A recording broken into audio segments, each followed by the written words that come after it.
भारत की वित्त मंत्री निर्मला सीतारमण ने भारत में मुसलमानों की स्थिति को लेकर कई दावे किए हैं। अमेरिका की यात्रा के दौरान निर्मला सीतारमण ने उन दावों को खारिज किया जिसमें कहा गया था कि भारत में बीजेपी के शासन के दौरान मुसलमानों के हालात खराब हुए हैं।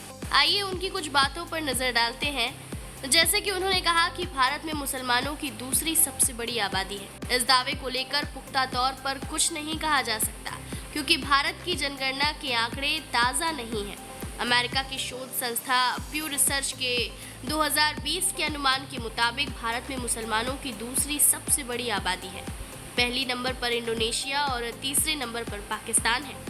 हालांकि प्यू रिसर्च के अनुमान में भारत और पाकिस्तान की पिछली जनगणनाओं के आधार पर भारत में 2011 और पाकिस्तान में 2017 में जनगणना हुई थी। वहीं पाकिस्तान की जनगणना के आंकड़ों की विश्वसनीयता पर विश्लेषकों ने सवाल उठाए हैं।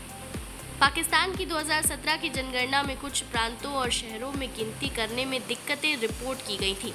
निर्मला सीतारमण ने कहा, भारत में मुसलमानों की आबादी बढ़ रही है, तो उनका ये कथन सही है कि भारत में मुसलमानों की संख्या वाकई बढ़ रही है, लेकिन भारत की समूची जनसंख्या बढ़ रही है जिसमें दूसरे धर्म भी शामिल हैं। लेकिन अगर आप बीते कुछ दशकों में भारत में मुसलमानों की आबादी की वृद्धि के आंकड़े देखेंगे तो पाएंगे कि 1991 के बाद भारत में जनसंख्या में मुसलमानों की वृद्धि दर कम हुई। 2019 के राष्ट्रीय परिवार स्वास्थ्य सर्वेक्षण के आधिकारिक आंकड़ों के अनुसार प्रमुख धार्मिक समूहों में मुसलमान आबादी की प्रजनन दर सबसे अधिक है, लेकिन डेटा के मुताबिक बीते 2 दशकों में इस दर में भारी गिरावट आई है। बता दें, हकीकत में प्रति महिला जन्म दर की गिरावट मुसलमानों में हिंदुओं के मुकाबले अधिक है।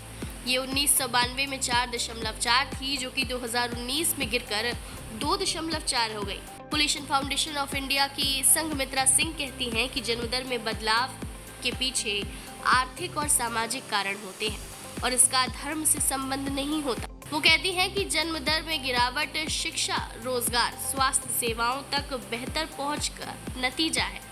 विशेषज्ञ इस विचार को खारिज कर चुके हैं कि भारत में एक दिन मुसलमानों की आबादी हिंदुओं से अधिक होगी। भारत में अभी हिंदुओं की आबादी 80% है। परिवार कल्याण कार्यक्रम की समीक्षा करने वाली राष्ट्रीय समिति के पूर्व अध्यक्ष देवेंद्र कोठारी कहते हैं कि प्रजनन दर में दर्ज की गई गिरावट के आधार पर अगली जनगणना में हिंदू आबादी का अनुपात मुसलमानों की आबादी की तुलना से अधिक बड़ा होगा।